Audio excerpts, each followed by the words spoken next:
one thing I teach entrepreneurs is like, you've got to start and understand that money's frankly a tool, and that's not what the target is. Like, you buy everything with time, energy, and money. Okay. And everything meaning physically, economic, associations, and spirituality.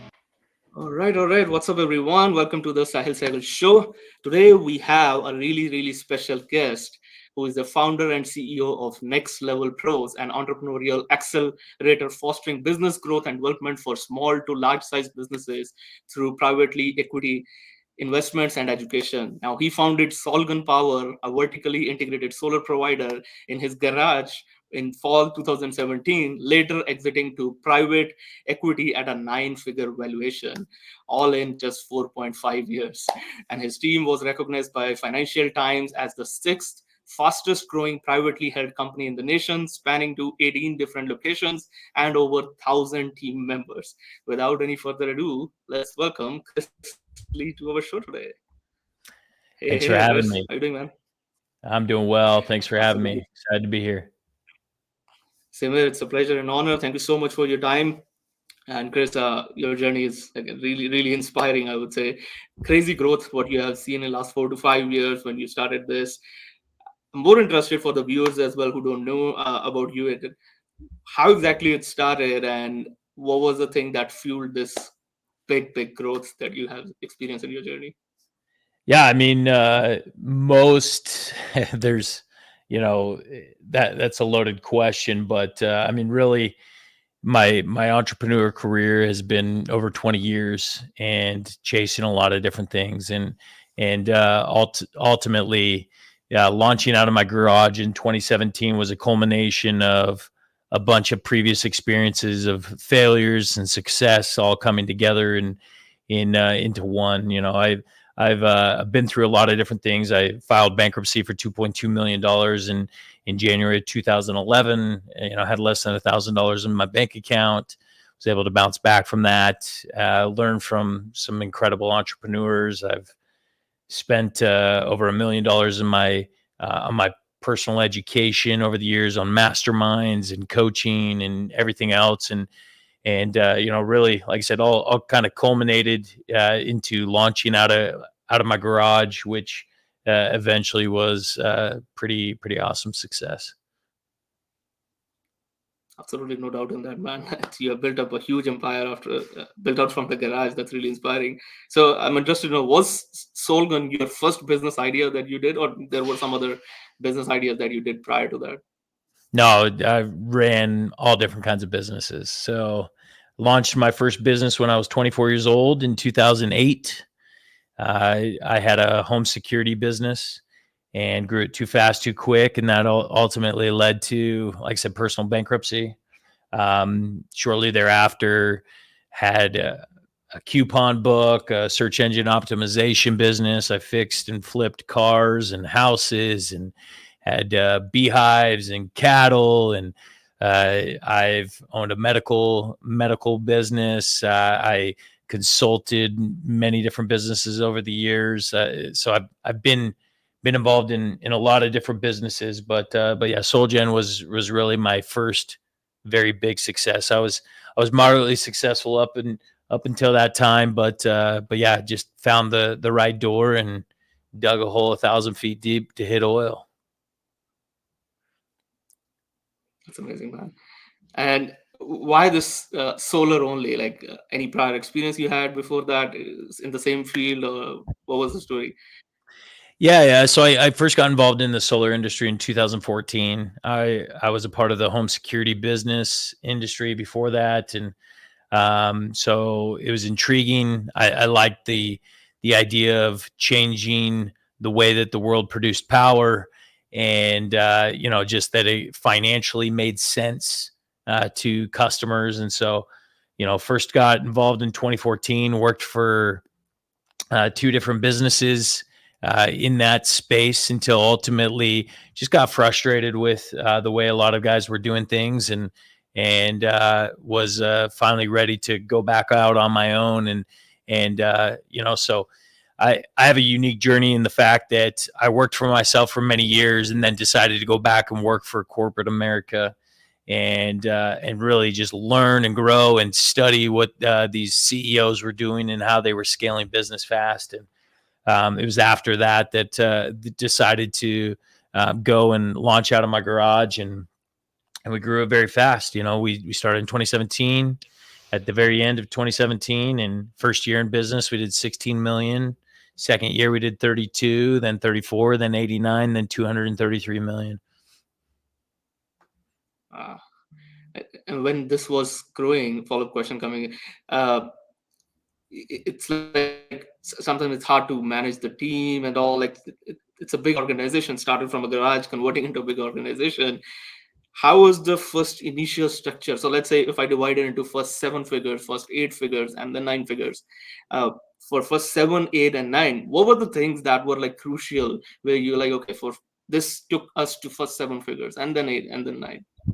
Yeah, I mean, the interesting thing is, doesn't matter what industry you're in, as a one person managing the whole organization, with everybody reporting to you, you can hustle that business up to close to 8 figures. You can do 9 or 10 million completely on your own. But at that point, no matter what industry you're in, you're gonna cap out with your ability to manage. You're gonna get burnt out and everything else. And so, one of the things I did from a very early on was I brought in management and structure and built it out very much on purpose. And so, the cap of management, we never really experienced, because I was hiring high level managers from the very beginning, and I sold them on the idea of what we were growing and coming in and working for very little money and getting tied in with the upside. And so, one of the very critical things to our growth was designing out that management team, but also creating incentive structures that allowed them to participate in an equity pool that eventually would lead to millions of dollars for each of these people that believed in us from early on. Right. So instead of hiring focusing on, like, a lot of businesses like, let's hire some VAs, assistants, and all, like not that pro in their field, or not carry that much experience, just helping hands. You did an approach where you hired more experts, people who were already carrying some experiences. That obviously comes with more money, more commitment to them as well. I love that. And I heard one of the interview you were mentioning about that you made 11, I think, something multi-million people as well along this deal.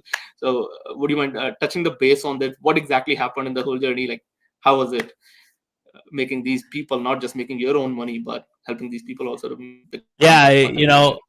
I think there's nothing worse than just winning on your own. I'm a big team player, and I love having the friends and everybody else for the ride, and not necessarily friends that existed before the business, but building with people that I really enjoy being around. And so, we put together incentive plans that allowed these guys to participate in the upside, so that when we sold for $180 million, there was, like you said, 11 others that were made multi-millionaires on that transaction. And so, like, there's nothing really more exciting than that, right? Than like winning together. It's just so much more enjoyable. Right. Were they sold on this idea like from day one, or has it happened during the journey? I'm curious to know personally, how did this work? Well, I mean, just like any type of recruiting, they have to be sold on day one, but then they have to continuously be bought in and sold in. And so, there was a time that one of our early guys that came on and was sold on the long term, that he kind of lost his direction and vision and was about to leave, and we reconvinced him to stay on.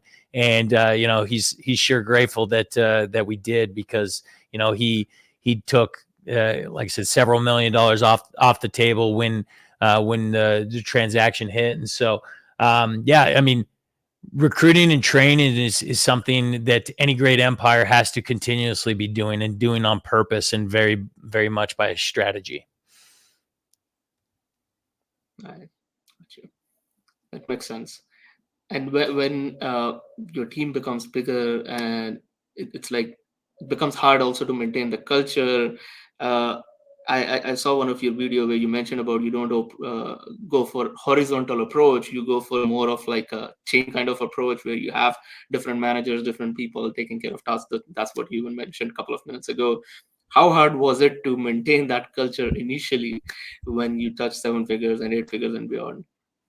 Yeah. So, I mean, culture is either by design or by default, right? Like, regardless, you're going to have a culture. And most people just kind of like let happen what happens until they wake up one day and they're frustrated with the way they've structured things and everything else. And so, a lot of that came from just my personal experience in working with these other companies. I saw exactly what they were doing, like how they were creating vision, how they were creating organization and structure, and hiring, firing, and promoting based off of core values, and creating a vision and a direction for the business. And so, day one out of my garage, that's what we were doing. We're sitting down, 2 or 3 people, and we're in this sweaty garage and trying to, show them like, hey, look, in the next 5 years, we're going to grow this to $100 million a year. And we're going to have 500 employees. And this is what the structure is going to look like. And this is, falling into the law of management. There are going to be anywhere from 3 to 8 people reporting to each person, all the way up through the structure. And these are the roles and the responsibilities and the structure that's going to take place. And so, all of that was very much on purpose. And so, from day one, we had a roadmap of exactly how we were going to get there, rather than creating this horizontal structure that we get burnout from. Right, right. And when you like plan something big, especially this exit thing, I have two follow-up questions in this. Do you look into that? Okay, so my main factor is I want to first look into the size of the business, like how much big team I want to create, or is it more of like, okay, the goal is to hit this revenue goal, and then you reverse engineer back to the team? What's the main factor that you look into? So you got to start even before that. So the reverse engineering really happens of like, what do you want out of life? And, so one thing I teach entrepreneurs is like, you've got to start and understand that money's frankly a tool, and that's not what the target is. Like, you buy everything with time, energy, and money. Okay. And everything meaning physically, economic, associations, and spirituality. Right. And so you got to identify in those 4 areas of life, what do I want?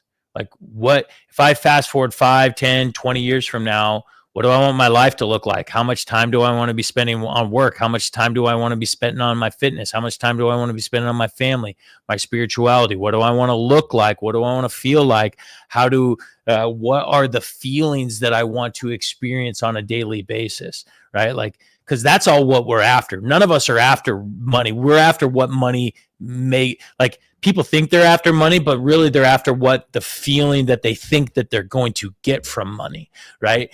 And ultimately, you don't get a feeling from money, you get a feeling from what you do with money, right? And so, like I get feelings from when I go and I serve, or when I'm a part of my community, or when I coach football for local youth programs or whatever. Like, those are the things that I am after. Those are the feelings that I get. Okay. And so if I start with that, like, what do I want?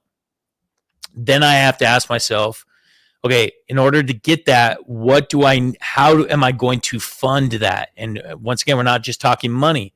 We're talking time, energy, and currency. So what is it going to take to design this life? How many hours do I need to be dedicating to coaching football? How many hours do I need to be dedicating to taking care of my children and being there for them and developing them into the best version of themselves? How much time do I need to spend with my wife? How much energy do I need to put into this thing? How much time do I need to develop my relationship with God, right? Like, all of that is where you have to start. And once you know what the cost is, what the cost of time, energy, and money, then you can start reverse engineering a business. Okay. So now I know in order to do that, in order to accomplish my goal, I know that to build this charity, I'm going to need $12 million a year, or I'm going to need this amount of time, or I'm going to need this amount of energy. Okay. And in order to have that amount of energy, I'm going to need a chef, and I'm going to need a fitness coach, and I'm going to need like all these things, and they cost X amount of dollars a year. Right. So now I start building it into like the time and energy, what that's going to take financially. And then financially, I'm going to build it out reverse. And so if I'm going to get that much money a year, say, let's call it $2 million. You say you come up, well, first of all, if it's a round number, it's probably not your goal. It's probably going to be like $2,332,653, because after taxes, that's going to give me $1,632,000.84 or whatever. Right. And that is going to fund the time, energy, and money that I need for that life. In order to get that kind of profit margin based off of my current model, right? How much revenue do I need to do? Okay. So say I need to make 1.6, or I need to make $2.5 million, and I have a 25% net margin on my business. That means I need to do $10 million a year. Okay. So then I need to build that out backwards. $10 million a year. I'm going to start first with my sales organization. I'm going to say, okay, what is the average sales rep in my organization generate in revenue? If it's $1 million a year, that means I'm going to need 10 sales reps. In order to have 10 sales reps, I need at least 2 managers, because no one person can manage more than 8 people. Okay, so I'm going to have 2 managers, and those 2 managers are going to report to this one person, whether it's a chief revenue officer or whatever it may be, right? So now I have the roadmap for my operation or my sales. Now I need to go build my operations. How many people does it take to fulfill on $10 million worth of product or service, right? And I'm going to build that backwards in customer service and finance and operations. And I'm going to create this whole roadmap, which includes how much they're going to make on with compensation structures, their role, goals, and responsibilities, everything. And I'm going to do all this work, even if I only have 1 employee. Okay. Now, the difference is like when I built my business in my garage, I knew I wanted to have generating $100 million a year of revenue with 500 employees. I built it out, and I knew that it was going to take 500 employees in order to do $100 million in revenue.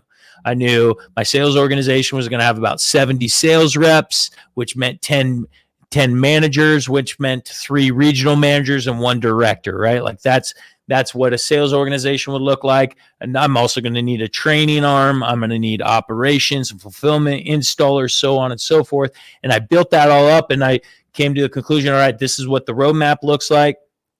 This is about total amount of employees. So now when I'm sitting down with my first 2 or 3 employees, I'm saying, hey, look, this is the map. This is what we're going to go and do over the next 5 years. This is how we're going to do it. 6 months from now, this is what we're going to look like. 12 months from now, this is what we're going to look like. 3 years, 5 years, so on and so forth. And so that is absolutely necessary. Is you have to work in that order. What do I want? What's it going to cost? How am I going to fund it? And when I say cost, remember time, energy, and money. How am I going to fund it? How do I build my current business model in order to fund this? Go and build the organizational structure, which includes roles, goals, responsibilities, everything, so on and so forth, of a roadmap. And then where do I place my people right now into that roadmap to be able to go and grow and scale? And so that is how you work back. That's a simplified version. I teach very much like I teach the exact process and way in the way you do this so that you can create vision and direction for your business. This is part of like my courses with Next Level Pros.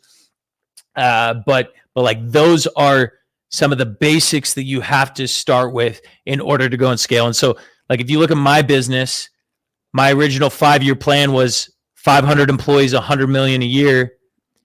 By the time we hit 5 years, we were at 233 million a year with 1,100 employees.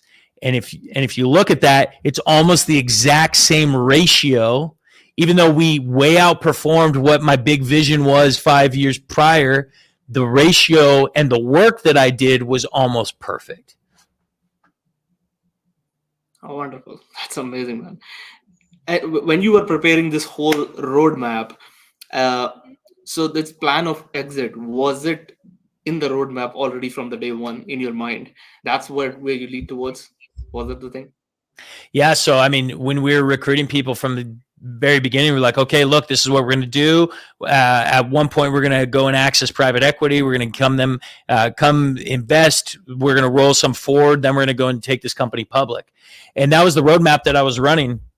And I sold off to private equity in May of 2022 with the intention to be able to go and take that company public. I ran the business for a year longer after I had rolled some equity forward with private equity, and had, like I said, every intention to be able to go and take it public. Then I had a near-death experience that with two of my sons, and I decided I wanted to step away from the business.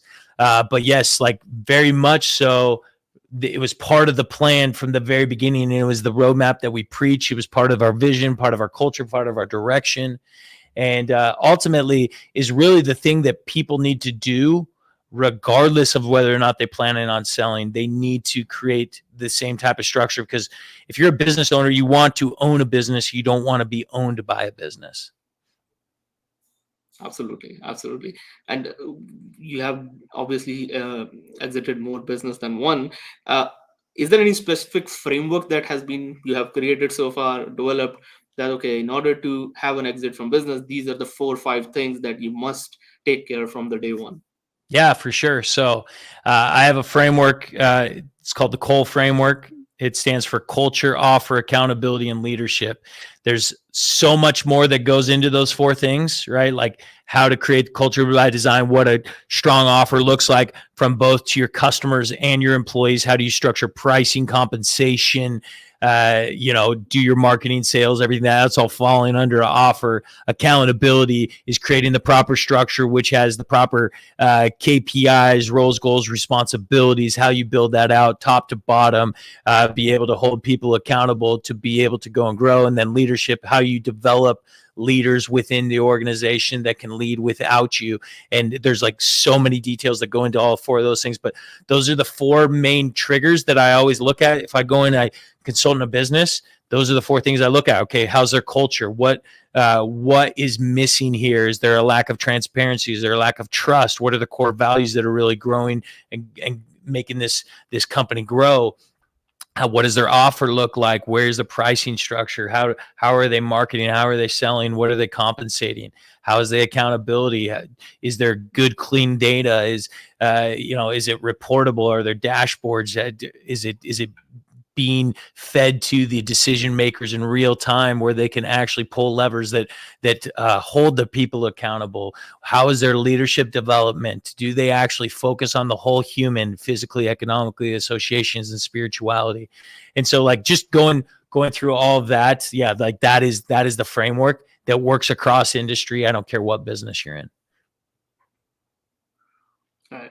Beautiful. That's amazing. And when you fit people into that framework, when especially comes to hiring people, putting the right people in place, is there some kind of procedure that you let them go through? Like, hey, you need to pass this test. I remember from one of my job that I got, that they let me pass through that disc test. And it was like really interesting to understand even my personality type and where my strengths lies in and all that stuff.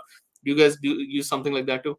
Yeah, big proponents of the disc. We use that with hiring, analyzing, managing our people.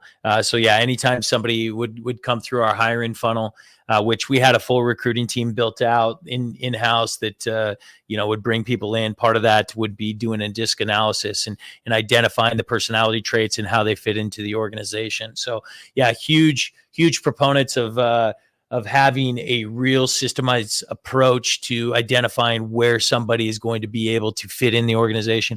On top of that, making sure they're a good culture fit. A culture fit, it has everything to do with, do they represent your core values? So for us at Solgen, our core values, we had 6: synergy, outside the box thinking, love of family, generosity, excellence, and no excuses.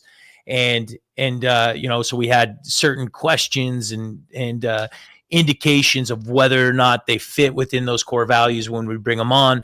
But it is also the same way that we would analyze them on a regular basis. Are they the right person? The way you identify. So So Jim Collins with Good to Great, he talks about the right bus, or having people on the bus and the right person on the right seat, right? The right bus is us, our company. The right seat is the position that they're hired for, and the right person is, do they represent the core values? And so no matter what, even if they're the right seat, wrong person, means that they're awesome at their job, but they're terrible, like they don't represent your core values. You have to get rid of that type of person, right? Where the opposite can be true. They can be the right person. They can be fantastic, represent all the core values, but they're in the wrong seat. You either got to identify another seat, another position that they can work in the business, or unfortunately you have to get rid of them if there's just no seats, if they just don't have a skill set that applies to the business. And so like that constant analyzation of DISC, of right seat, right person, right seat, is very imperative to be able to build a long-term culture that's going to grow. All right. Oh, glad to hear that. That's amazing. Good to know that. I want to, I know we have limited time over here. I want to touch base with you prior when this exit thing, especially like when the sale happens or when the deal is done, all that, if you don't mind sharing, how does the payment stuff looks like, or how does you get paid in that? Is it like percentage of payment you get paid, or if also you want to suggest like this is the perfect way to take an exit from business, if you want to touch base on that? So I mean, it's a very long and complicated process of hiring bankers and accountants and a legal team and everything else that are just specifically there for the process. But yeah, I mean, essentially what happens is, you get shopped around to different private equity groups. They come in and you eventually sign a letter of intent with one of the groups. They go through, after they sign the letter of intent, there's a 30 to 60 day due diligence where they're coming in and they're doing a rubber glove probe of the whole business. But prior to that, you've already had to provide what's called a quality of earnings from an outside accounting group. But at the end of the day, like you end up, you sell off, you sell your business, and then you buy back or roll forward some sort of equity into the business so that you can make some money long term. Not only in the short term, but the long term. But yeah, you're on a phone call with lots of lawyers, very expensive calls that cost $5,000 an hour, to be able to dial in all the different details of what the purchase agreement looks like, what the ongoing operating agreement. Are you still going to have certain decision-making authority, and so on and so forth within the organization? And so you kind of go through all that, and then you come to this culmination of where you finally sign the paperwork. Both sides sign it with their legal teams. They switch papers, and then, by that afternoon, you have a large deposit in your bank account. It's interesting to know that. And is there any time frame that is involved? Like, okay, for this much time period, you still have to be involved in any kind of decision or whatever the process is? That's all up to negotiation. There's so many different. There's times where you sell 100% of your business and you have no involvement. The only time that a deal like that's going to take place is if the business owner has done a proper enough job of removing himself from the day-to-day operations where the business is no longer dependent on it. That's the only time you're going to get 100% buyout with no involvement on a go forward. There's others where the business owner is very critical to the business, and so there's going to be like a 3-year earnout, so on and so forth.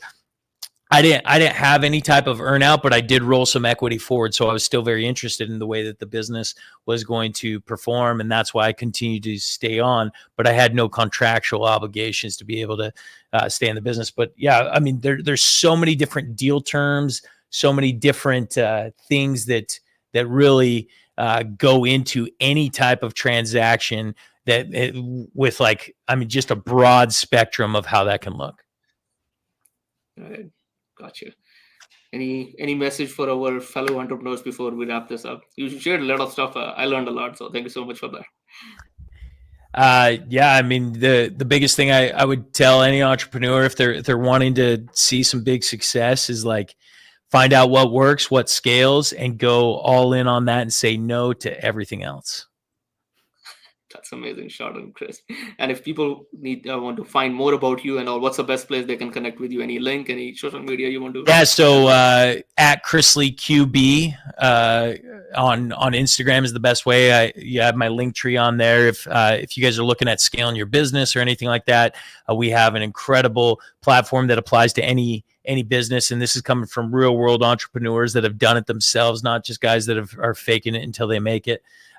So we have a full community where we have a course and we have weekly interactions. We also have masterminds and all the things, because it's the thing that I'm most passionate about, is really changing the world through entrepreneurship.